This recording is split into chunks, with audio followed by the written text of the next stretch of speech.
남자들이 예쁘고 몸매 좋고 성격 좋고 자기 할 일 열심히 하고 이렇게 완벽한 여자를 좋아한다고 많이 생각하시는데 좋아하긴 하죠.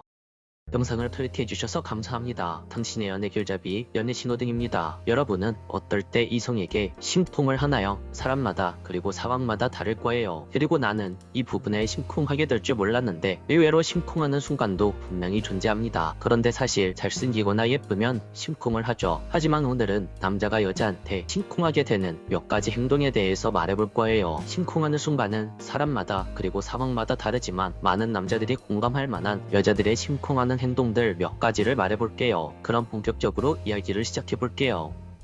첫 번째, 남자들의 취미에 대해서 알고 있을 때 주로 남자들이 좋아하는 취미가 뭐가 있을까요? 축구, 농구, 야구, 게임, 탐구 등등 이런 취미들이 있을 거예요. 주로 이런 것들은 남자가 여자한테 알려주는 경우가 많죠. 탐구를 알려주거나 게임을 알려주거나 야구를 알려주고 야구장을 다닌다거나. 그런데 만약에 그 남자가 당신에게 이런 부분에 대해서 알려주려고 했는데 여자가 이미 어느 정도 잘 알고 있어요. 게다가 남자와 여자가 그 취미에 대해서 서로 공유하고 서로 소통을 하고 있어요. 그러면 남자는 그 순간 마음이 쿵 하고 내려앉습니다. 그 이유는 바로 그 남자가 좋아하는 취미를 내가 사랑하는 여자와 공유할 수 있기 때문이에요. 원래는 처음부터 알려줘야 되고 만약에 알려줘도 여자의 성향에 안 맞거나 관심이 없어하면 결국엔 그 취미는 남자인 나 혼자 즐겨야 되거든요. 아니면 친구랑 즐긴다든지. 그런데 나와 가장 가깝고 나와 가장 많이 시간을 보내는 내 여자와 이것에 대해서 이미 많이 알고 있고 함께 즐기고 있다면 남자 입장에서는 더할 나위 없이 신나고 설렙니다. 두 번째, 여자가 남자를 걱정해줄 때 너무나 당연한 말일 수 있어요. 그런데요, 남자는 여자를 지키고 챙겨야 된다는 인식이 있다 보니까 상대방은 잘 챙기는데 자기 자신은 잘 못 돌보거나 자기 고민을 상대방에게 내색하지 않고 티내지 않는 경우가 많아요. 주로 혼자 해결하려고 하거나 그냥 혼자 끙끙 앓죠. 그런데 만약에 여자가 표정이 안 좋아 보여요. 힘든 일 있어요? 기분이 안 좋아 보이네요? 혹시 고민 있어요? 라는 식으로 이야기를 이끌어주고 그 남자를 진심으로 걱정해주고 챙겨준다면 그 여자에게 감동을 받고 고마워하고 설레할 거예요. 그러니까 당신이 좋아하는 남자가 힘들어 보이거나 고민이 있어 보이면 혼자 앓게 두지 말고 여러분이 먼저 물어봐 주세요. 물론 물어봤을 때 그 남자가 말하기 꺼려 한다면 집요하게 묻지는 말고 그럴 때는 그냥 상대방에게 혼자 있을 시간을 주세요. 만약에 당신이 그렇게 물어봤다면 그 남자 마음이 안정되고 누군가에게 말할 수 있는 용기가 생겼을 때 그 고민을 가장 먼저 사랑하는 당신에게 말할 거예요. 세 번째, 안 웃긴 얘기에도 웃어줄 때. 그냥 봤을 때 예쁜 여자도 좋지만 남자가 은근히 많이 설레임을 느끼고 반하는 경우가 여자의 웃는 모습을 봤을 때입니다. 그리고 잘 웃는 여자예요. 웃긴 이야기에 웃는 건 모든 사람들이 잘 할 수 있어요. 하지만 조금은 안 웃기더라도 내 이야기에 웃어주고 리액션을 해준다면 단순히 웃는 모습이 예쁜 걸 넘어서 남자 입장에서는 나를 배려해주는 마음이 느껴지고 나랑 잘 통한다는 느낌이 들면서 분명 설레임을 느낍니다. 그러니 여러분이 좋아하는 남자가 있다면 그 남자 이야기에 많이 웃어주고 리액션을 해보세요. 그러면 그 남자도 여러분을 좋아하게 될 거예요. 네 번째, 당신의 은은한 샴푸 향기. 주로 향기를 위해서 여자들은 향수를 많이 뿌리죠. 그런데요, 의외로 향수 냄새를 싫어하는 남자가 생각보다 많습니다. 은은하게 나면 괜찮을 수도 있지만 조금이라도 과하면 오히려 남자의 눈살을 찌푸리게 만들어요. 그래서 추천드리는 것은 향수보다는 샴푸예요. 샴푸 냄새는 뭔가 편안하고 은은하게 향기가 나죠. 그래서 같이 걷거나 고개를 돌리다가 여자의 샴푸 냄새가 은은하게 퍼지면 의외로 남자 마음이 설레임을 느끼는 경우가 많아요. 그러니까 조절하기 어렵고 비싼 향수보다는 당신이 쓰는 샴푸에 더 신경 쓴다면 가성비 있게 남자들의 마음을 사로잡을 수 있을 겁니다. 다섯 번째, 예상치 못한 스킨십. 이건 진짜 강력한 설레임을 주는 행동 중 하나예요. 주로 남자는 자기가 리드하려고 하고 스킨십의 경우에는 더더욱 자기가 먼저 하려고 생각을 하고 타이밍을 보고 있단 말이죠. 이렇게 타이밍을 생각하고 상황을 만들어 보려고 하는데 만약 여기서 여자가 먼저 갑작스럽게 남자에게 스킨십을 해요. 그럼 이 남자의 마음은 설레임과 심쿵을 넘어서 그 순간부터 여러분과 상견례, 출산 계획까지 머릿속으로 하나하나 다 맞추고 있을 거예요. 실제 사례로 남자인 제 친구가 있는데 연애를 시작했습니다. 근데 이 친구는 연애 경험이 거의 없던 친구였어요. 그래서 스킨십에도 우물쭈물하고 타이밍만 재고 있었죠. 당연히 여자도 엄청 답답했었습니다. 있었습니다. 그러던 어느 날 데이트를 하고 여자친구가 탈 버스를 기다리고 있었는데 여자친구가 버스 타기 전에 갑자기 자신의 남자친구 볼에 뽀뽀를 딱 하고 버스를 냉큼 탔대요. 다음날 만나서 이 이야기를 저한테 해줬는데 입이 뒤에 걸리고 그 조그만한 눈에 하트가 수억 개가 달려서 신나서 이야기하더라고요. 그리고 지금도 잘 사귀고 있어요. 이만큼 예상치 못한 갑작스런 스킨십은 남자에게 효과가 직방이에요. 그러니까 여러분도 상황이 된다면 이 방법을 한번 사용해보세요. 6번째, 허담기. 남자들이 예쁘고 몸매 좋고 성적 좋고 자기 할 일 열심히 하고 이렇게 완벽한 여자를 좋아한다고 많이 생각하시는데 좋아하긴 하죠. 하지만 정말 예쁘거나 이런 게 아니면 너무 완벽해 보이는 여자보다는 허당기 있는 여자한테 더 큰 매력을 느끼는 경우가 많아요. 즉 어느 정도의 빈틈이 보이면 여자의 매력이 훨씬 더 짙게 느껴진다는 거예요. 남자는요, 여자한테 챙김을 받고 리드 당하는 것보다 기본적으로 여자를 챙겨주고 자신이 리드하길 원하고 내가 그 사람을 보호해주길 원해요. 근데 너무 완벽해 보이는 여자는 남자인 내 입장에선 챙겨줄 게 없잖아요. 그래서 오히려 매력을 못 느끼는 경우가 많아요. 반면에 어느 정도 허담기가 있고 빈틈이 있으면 남자 눈에는 이게 모자라 보이는 게 아니라 너무 귀엽고 챙겨주고 싶은 마음이 생기면서 설레임을 느끼는 경우가 많아요. 그렇다고 일부러 빈틈을 만들라는 이야기는 아니에요. 여러분, 완벽한 사람은 없습니다. 여러분의 솔직한 모습을 보여주다 보면 분명히 빈틈이 있을 것이고 거기에서 남자들은 설레임과 여러분들만의 매력을 느낀다는 거예요. 7번째, 여자의 목선이 보일 때. 많은 사람들이 말하는 부분이죠. 굉장히 클래식한 부분이고 조금 고전적일 수 있는 부분이긴 하지만 많은 사람들이 이야기한다는 건 분명히 효과가 있다는 거죠. 여자가 머리끈을 입에다 물고 머리를 묶을 때나 아니면 머리를 뒤로 넘기거나 고개를 돌리다가 목선이 보일 때 등등이 있어요. 여기서 포인트는 이 머리카락이 아니라 목선이에요. 목이 가려져 있다가 어쩌다 보이는 여자의 목선에 많은 남자들이 심쿵하고 설레임을 느끼죠. 이 이유에 대해서는 사실 명확하게 말하지 못하겠습니다. 하지만 분명한 건 남자에게 치명적으로 효과가 있다는 거죠. 마지막 8번째, 이것도 많은 사람들이 느끼는 부분일 거예요. 같은 대학교를 다니거나 같은 동아리를 하거나 같은 회사에 출근을 하거나 이런 경우 계속 추링이나 과잠이나 항상 비슷한 캐주얼한 옷만 입은 걸 보다가 어느 날 갑자기 흰색 블라우스에 치마를 입은 모습을 보면 갑자기 남자는 심쿵하는 거죠. 이건 여자도 마찬가지일 거예요. 맨날 추리닝만 입다가 어느 날 검은 바지에 셔츠 입은 남자를 보면 여자도 심쿵할 수 있죠. 남자가 제일 설레임을 느끼고 약하게 만드는 것은 새로운 여자다 라고 많이들 이야기하시는데 어느 날 갑자기 여성스럽고 깔끔한 스타일로 꾸민 모습을 보면 내가 알던 사람이 아닌 새로운 여자처럼 보이기 시작하는 거죠. 그러니까 가끔 한 번씩은 신경 써서 꾸며준다면 여러분의 매력을 남자에게 강하게 어필할 수 있을 거예요. 오늘도 영상을 끝까지 시청해주셔서 감사합니다. 영상이 도움이 되셨다면 구독과 좋아요, 댓글과 알림 설정 부탁드릴게요. 지금까지 당신의 연애 휠잡이 연애신호등이었습니다.